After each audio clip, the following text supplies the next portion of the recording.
Muy bien, retomamos el debate sobre el trabajo. Les recuerdo que están los lentes de la colección, los lentes de sol de la colección Verano 2019, todos en la óptica de Stella Hinchuk, las colecciones más conocidas, esas que siempre por ahí decís, me encantaría tener, pero bueno, están a precios imposibles. Los tenés a precios accesibles en cualquiera de los 7 locales de la óptica Stella Hinchuk, 5 en Montevideo y 2 en Punta del Este, abiertas todo el año. Retomamos el debate sobre el trabajo, el empleo en el futuro inmediato. Eleonora. No, porque tenía algunos datos de cuestiones que ya están pasando en el Uruguay, que ya están pasando institucionalmente en el Uruguay para no correr de atrás y para aprovechar algunas capacidades que en Uruguay se han dado, como Richard mencionó hace un ratito, el tema del software. Hay la ruta sectorial de las TICs que se llama, en el Ministerio de Industria existe Transforma UI, donde se pone énfasis en todo el tema aprendizaje automático, ciencias de datos, inteligencia artificial. Por lo tanto, hay una vocación por parte de las instituciones de trabajar en el asunto.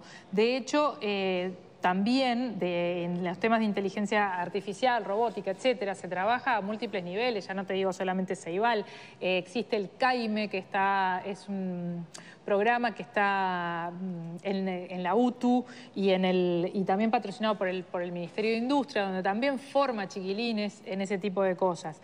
Hay empresas que exportan inteligencia artificial en Uruguay, que son de las empresas, esas modelo tal vez que uno dice, son a las que hay que mirar. Troy Labs, eData, Monkey Learn, Smart Labs. Esas son las más conocidas, pero hay un montón de otras empresas que ya en Uruguay están exportando tecnología, exportando conocimiento, inteligencia artificial. Facultad de Ingeniería este año, esto es una novedad, va a lanzar una maestría en inteligencia artificial aplicada, más allá de lo que se da en las carreras de grado. Por lo tanto, me parece que todos estos temas que vinculan al trabajo o a los nuevos trabajos o a los trabajos que vendrán, nos tenemos que preparar muchísimo más. Pero ya hay un camino iniciado y está bueno apoyarse en ese camino. ¿Es un camino iniciado a qué nivel? ¿Como política de gobierno, Claro, política de Estado o de privados? Esto que menciona Leonora, que está muy bien, son para un público muy específico, un sector de la población muy específico, pero además son experiencias aisladas, ¿no? Creo que perdimos mucho tiempo diciendo que esto era algo que pasaba en el mundo y que entonces, bueno, como pasaba en el mundo a nivel del gobierno y también a nivel del PIT-CNT, ¿no? Está bien. Yo entiendo que la lucha del PIT-CNT todavía tiene que ser por salario, pero creo que por salario no podemos dejar de ver que hay otro momento que nos está viniendo, que es un momento complicado. Me parece que, por ejemplo, aquí cerramos el año con Gerardo Rey hablando de este tema y hablaba de que la política del gobierno va a ser dar subsidios para generar más empleos, para que tú no despidas a tu empleado, para que puedas contratar, el gobierno va a subsidiar. Eso no es creación de empleo. Creo que lo que nos está faltando no es creación de empleo genuino. Y además otra cosa, vos hablás de una población que es una población que tiene ya determinadas herramientas. A mí me preocupa cómo van a quedar en este fenómeno los que, como nosotros, tenemos más de 40 años y que tal vez no estamos para las TICs todavía, llegamos tarde a determinadas... No vamos a estar nunca. No llegamos para determinadas cosas, no nos vamos a capacitar en eso. ¿En qué nos vamos a capacitar? ¿En qué se va a capacitar la cajera que cuando vas al súper ya no está porque tú mismo te cobrás? ¿Estamos tarde o no estamos tarde? Porque eso es un poco lo que estamos planteando. Está muy buena hoy, la innovación. Ahora, yo también en la franja de 35, diría ya, por debajo de 40 a 70, creo que es el gran debe del Uruguay. Y yo discrepo que creo que es muy bueno porque la carga tributaria que tiene el empresario es tan alta que si le bajás los aportes patronales y generás que entren al mercado aquellos trabajadores que hoy están fuera del mercado, por un lado, el Estado, si bien no le ingresa, empieza a haber movilidad en la economía y hay fuente de empleo, al menos algo. Sin lugar a duda que no es un trabajo genuino, que se requieren instalaciones de fábrica. Hemos perdido mucho con otros países. En juego son puestos de trabajo que no van a ser necesarios, porque mientras sea necesario claro, lo emparcharás con un subsidio, claro, pero o hasta que los números den mejor. El tema es la si no competitividad. A mí me preocupa la competitividad en la región. Es decir, Uruguay, digo, dado que se han cerrado tantas empresas, hoy por hoy, los excesos también, un poco le quería preguntar al invitado, esos excesos de paro o el cuestionamiento del público que uno a veces le realizan cuando se hacen ese tipo de movilizaciones, que más allá de reivindicar los derechos, queda esa sensación en el público, uy, hoy hay paro y no tengo para ir a estudiar, o hoy tengo, no puedo ir a trabajar. Más allá de ese La pregunta es si el PIT-CNT hoy es parte de la solución o es parte del problema, esa es la pregunta. Estos excesos no ha generado algún tipo de problema en el empleo. Y yo también hago una pregunta y hacemos toda la ronda y sigue largo. Perfecto. ¿Da? Me voy. Claro, y volvés, y avisá en tu casa que volvés en mayo. A ver, en este contexto es obvio que a lo largo de la historia los trabajadores organizados, y hablo de eso porque vos sos el invitado, ¿no es cierto?, han obtenido derechos a través justamente de herramientas que han conquistado, valga la redundancia, derechos. En estos contextos de tanta legítima duda acerca de qué es lo que se viene, siempre afloran constantemente aquellos que, uno es provocación histórica porque siempre han estado de ese lado, saquemos derechos, saquemos ventajas, destruyamos herramientas, ¿verdad? Esos son históricos, siempre han estado y siempre van a estar. Pero de todas maneras, puede haber otros que honestamente entienden que en estos nuevos contextos quizás la herramienta esa que te permitiría alcanzar tantos derechos ya no te sirve y algunos derechos incluso obtenidos ya habría que reformularlos. ¿Dónde estaríamos parados con una mirada de un hombre que siempre ha estado justamente del lado de los más débiles, que son los trabajadores? A mí me parece que desde una visión de Uruguay, mirando hacia el futuro de las nuevas generaciones, no es para mí, uno busca el equilibrio. Yo viví años donde solamente me reclamaban obligaciones y no estaban mis derechos. Yo formé en el 82, en plena dictadura, el sindicato, viví gobiernos de todos los partidos políticos, tuve una década en el 90 donde la rebaja salarial era sistemática, era solamente obligaciones y mi derecho no estaba. Creo que hace 15 años el plato se volcó, y se volcó bien, pero en el momento perdió el equilibrio. Y a mí me preocupa cuando solo se ven obligaciones y no derechos, también como cuando se ven solo derechos y no obligaciones. Creo que son los equilibrios, porque el tema del empleo hay que incluirlo en una sociedad donde yo lo denuncié hace 5 años, en el 1 de mayo, tiene un problema de hábitos de trabajo. Entonces, hoy vemos cómo viene emigrando gente desde el Caribe, Venezuela, que me parece fantástico que lo recibamos como nos recibieron a nosotros muchísimos años. ¿Cómo llegan esos muchachos? ¿Cómo llegaban los uruguayos cuando iban a Europa, en el exilio? Trabajaban en lo que aquí no hacían, allá lo hacían por 3.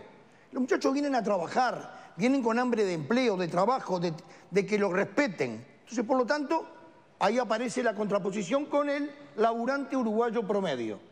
El ausentismo en Uruguay es un problema y un problema enorme. Era en el 2013 cuando yo lo denuncié, está peor ahora. Está peor.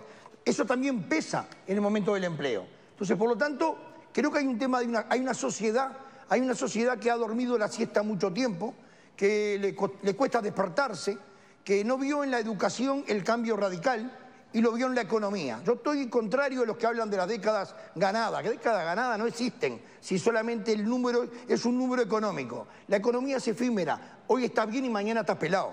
Solamente década ganada es si cambió la sociedad, si hay un nivel educativo, cultural, de respeto, de inserción, de inclusión. Eso es una década ganada. Creo que estamos en décadas perdidas. En la región estamos en décadas perdidas. Por lo tanto, tratar el tema de empleo en esta situación en cual estamos viviendo no son las mejores condiciones. No estamos en las mejores condiciones. Después hay mucho paro, poco paro. Yo le puedo decir que en la década 90 no había consejo de salario, no había casi paro, nos rebajaban el salario y la industria y las empresas seguían cerrando. Por lo tanto, es de la campana que uno quiera escuchar y para donde quiera echar agua para su molino. Bien, pero no voy a entrar en ese detalle. Usted habló de equilibrios, ¿no? De que hoy siente que el péndulo está un poco para el otro lado. Sí, sí. En ese contexto, los consejos de salarios, tal como funcionan hoy, debieran moverse hacia algún lado. Debía moverse. ¿Hacia dónde? Creo que el Consejo de Salario, que vino para quedarse, sí, vino tripartito como está establecido, sí, es un espacio donde la democracia se fortalece, donde hay un lugar donde el gobierno, empresarios y trabajadores discuten. Lo que hay que modificar es el contenido. Creo que el contenido caducó. ¿Cuál? La última ronda de consejo, dejar solamente salario y circunscrito a la economía del gobierno, y yo lo viví en el 2012 y en el 2015. A mí no me lo cuenta nadie. Y bueno, es hoy una realidad. El 96% de los grupos laudó por debajo de la inflación. Por lo tanto, están perdiendo salario real. ¿Qué pasó en muchos grupos? Hubo otra visión que no era solamente salario. Era mantener el empleo, cosa importante, muy importante, y aquellos que no tenían, mejorar la calidad del empleo, las condiciones de trabajo. Bien. Por lo tanto, eso hay que integrarlo prácticamente como tapa de libro. ¿Junto a qué?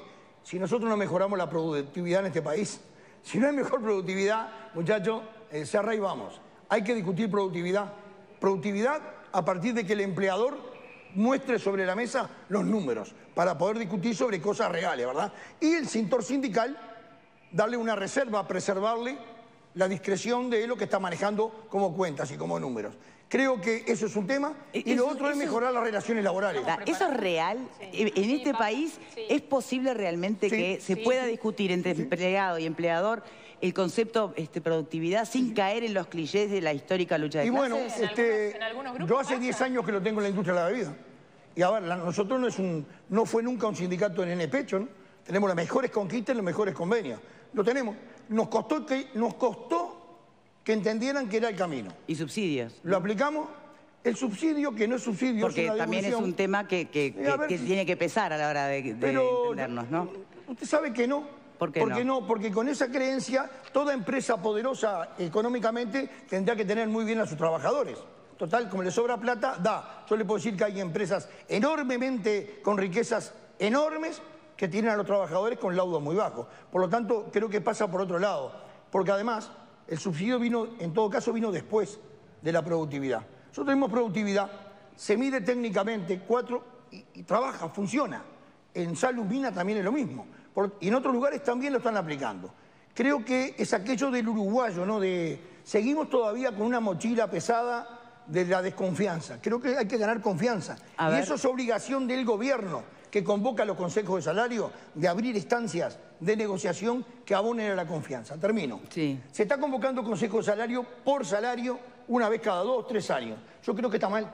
Yo creo que el año que viene, el nuevo gobierno que asuma tiene que convocar consejo de salario. No para discutir salario, porque está laudado. Vamos a discutir productividad, relaciones laborales, el ingreso de la mujer a la producción. Vamos a discutir el tema salud. Porque todo hablemos de discurso, pero después la aplicación... La constante preparación o el eventual reciclaje justamente en las tareas. Es una herramienta como el músculo, se atrofia si no se usa. ¿Me permite desde el propio PIT-CNT a ver qué dice sobre lo que usted plantea? Sí, pero pará, Eleonora, porque quiero ver lo que dice el PIT-CNT sobre este asunto. Lo que dice es más o menos el mismo planteo. El PIT-CNT ha planteado un Consejo Superior no de salario, sino de empleo, para discutir dónde hace falta puesto de trabajo, cuáles son las necesidades de capacitación, pero eso la tienen las empresas. Los trabajadores estamos dispuestos a capacitarnos y la gran mayoría de los convenios colectivos firmados tienen cláusulas que lo que hacen es la recapacitación, que los trabajadores tengan que capacitarse. El INEFOP vuelca millones, o sea, los trabajadores, que somos los empresarios, que somos los que aportamos al INEFOP, tienen millones de dólares para la capacitación, pero los empresarios, por desconocimiento, por desconfianza, se niegan a utilizarlo. Hoy en día hay muchos, nosotros creemos que el avance tecnológico, uno de los beneficios que tiene es la reducción de la jornada laboral, que en algunos sectores se ha planteado con pérdida de salario y en otros se ha planteado sin pérdida de salario. Hoy la práctica, la gran mayoría de la industria tiene reducción de la jornada a través del seguro de paro parcial y la capacitación de los trabajadores. Es mentira que hoy todos los trabajadores hacen 48 horas semanales, hacen las 200 horas mensuales. La gran mayoría de los trabajadores de los sectores industriales hoy, producto de la situación que vive la industria, tiene una reducción de la jornada con el seguro de paro parcial, que muchos empresarios desconocían que eso existe, no existe de estos últimos 15 años, existe de hace muchísimos años y recién ahora están recurriendo. Y con la ley, que no fue una ley que lanzó el gobierno de generar esos supuestos falsos empleos, fue una ley que discutió el Consejo Superior de Salario con las cámaras empresariales, con el PIT-CNT y el gobierno, y lo que hace no es generar falsos puestos de trabajo. Si una empresa no tiene para contratar a un trabajador, no lo va a contratar porque le cobren un 20% menos los aportes. Son empresas que están en dudas y que precisan trabajadores, que están en duda, ¿me arriesgo a contratar a alguien o no me arriesgo? Y que esto fue una ley que se aprobó para generar... trabajo en tanto ese empresario recibe la ayuda del gobierno. Cuando se le corte, volverá a la misma duda. No, cuando el tema es que como precisa y está en duda si hacerlo o no hacerlo, cuando se corte, recurre a los mismos mecanismos que el resto de las empresas durante toda la vida. O el seguro de paro, o recortar personal, y dice, no, mirá, me sirve, crecí y sí, los mantengo. Para eso usted tiene el punto. Creo que ha marcado punta en estos últimos 2 años, principalmente, y en el interior del país. Y algunas intendencias del interior. Paysandú es un ejemplo, trabajando mucho con robótica, donde empezaron desde los niños en primaria.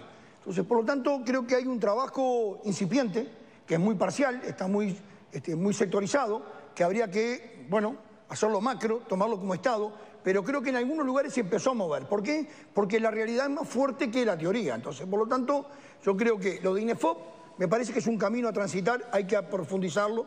El sector empleador tendría que tener mayor voluntad de que esos dineros se destinen realmente a la capacitación y ver capacitación como una inversión, no como un gasto. Entonces, a ver, todo terminamos después con la reforma educativa. Si no hay una reforma educativa realmente, esto como está así, está muy mal. Los boticas salen de segundo del liceo, no van más, no entienden nada, la comprensión lectora es tremenda y en algunos barrios es muchísimo peor. Entonces, por lo tanto... O sea, que eso ya condenó una generación a su criterio. Conformarse con lo que hay... A ver, no se arregla de viernes para lunes esto, ¿eh? Esto lleva un proceso de varios años. Ahora, va a demorar mucho más si no empezamos. Pero lo que hay que pensar, hay que decir, señores, mamarruca, este es un tema que hay que abordar como sociedad, las organizaciones tienen que tomarlo, el Consejo Superior Tripartito, además de empleo, tiene que tomar otras tareas, otros temas que hacen al quehacer de las relaciones laborales, porque realmente estamos bajos en relaciones laborales. Me quiero detener un poquito en algo que me parece de suma importancia, sobre todo también porque estamos en año de elecciones y van a aparecer propuestas y van a aparecer matices. Y quiero repetir las palabras de Richard en el sentido de que los consejos de salario no deberían tener vuelta atrás. O sea, el consejo de salario es absolutamente importante tanto para los trabajadores como para los empleadores. Recordemos también que los consejos de salario que sí deben incluir o empezar a incluir, como ya algunos grupos han incluido, pago por capacitación, temas de productividad. Conozco el grupo 15, lo conozco bien, y no en el consejo, en el convenio colectivo que se firmó este año, sino en el que se había firmado en 2015, ya aparece una cláusula de pago variable por capacitación. Si tú te capacitas y haces un curso, vas a recibir a fin de año un 3,5% del volumen del salario anual. Esas innovaciones o esas cosas que van apareciendo en algunos grupos deben ir empezando a aparecer en otros grupos. Pero sobre todo, quiero seguir recalcando la importancia de la existencia de los consejos de salarios tripartitos, donde en la mayoría de los casos se acuerda por voluntad de empleados y trabajadores y muchas veces por voluntad tripartita donde también el gobierno firma. Bien. Pero nosotros acá escuchamos de vez en cuando, no te digo en el programa, pero en general en la opinión pública, que el Consejo de Salario, que se le tuerce el brazo al gobierno y qué sé yo. No, no es así. Hay que ir y mirar los números porque de los 10 que este año tuvo que laudar el gobierno porque no llegaba a haber acuerdo, fueron 5 y 3. Entonces, me parece que muchas veces se pone en duda o se pone en tela de juicio al Consejo de Salario desde un lugar absolutamente equivocado y es lo que realmente le da garantías al trabajador y garantías al empresario de tener términos correctos de acuerdo. Los últimos minutos me gustaría que sea de reflexión final para nuestro invitado.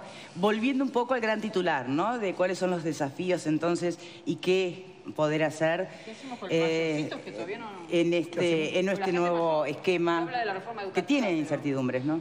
A ver, este problema no lo tiene Uruguay, lo tiene el mundo, ¿verdad? En otros países lo están abordando porque las pérdidas de puestos de trabajo se da a un niveles muchísimo mayores que los nuestros. Aquí, porque el mercado es chico, todavía en forma incipiente, pero ingresó para quedarse. Lo que hace unos años, un año y pico hablábamos del Uber, va a estar todo aquel trabajo repetitivo, y lo digo como compañero, ¿no? Sí. Aquel trabajo repetitivo, aquel trabajo de intermediario, ese trabajo está en peligro. Seguramente el año pasado ingresó al mercado laboral los jóvenes del siglo XXI. Con 18 años entraron al mercado laboral. Cuando cumplan 28, el 40% de los trabajos que hoy conocemos no van a estar más. Cuando cumplan 32... O sea que de lo que se prepararon... No sé si se prepararon. Los que conocemos hoy no van a estar más. Dentro de 15 años, el 56% de los trabajos que hoy conocemos no van a estar más. Bien. Hoy un tractor lo maneja desde un GPS. Entonces, por lo tanto, tenemos que mirar el mundo real y a partir de tener el diagnóstico real, tener la suficiente grandeza de poder predecir lo que nos viene y establecer cuáles son los mecanismos a continuar. Bien. Vuelvo a repetir, reforma educativa. Sin reforma educativa, todo esto no lo hay. Bien, muy claro el planteo de Richard Reed. Muchísimas gracias por acompañarnos. Okay. Nosotros hicimos una encuesta entre nuestros televidentes en la página de Facebook y preguntábamos a ver si efectivamente les parece que el Uruguay está preparado para este mundo laboral que se viene, y en un 93% la respuesta es negativa. De todas maneras me quedo con que más vale empezar tarde, pero empezar. Hay un 7 que sí. ¿No? Exacto. Y ¿saben qué? Un mensajito que leía por acá. Ante tanta incertidumbre, lo mejor va a ser el empleo público. Digo, es válido lo que plantea, cada pero... vez que se abre un llamado, fíjate la cantidad de gente que se inscribe. Pero en el fondo eso está presente. Eso lo dejé picando para otro día. Richard Reed, gracias por habernos acompañado en el día de hoy. Hacemos una pausa y ya volvemos.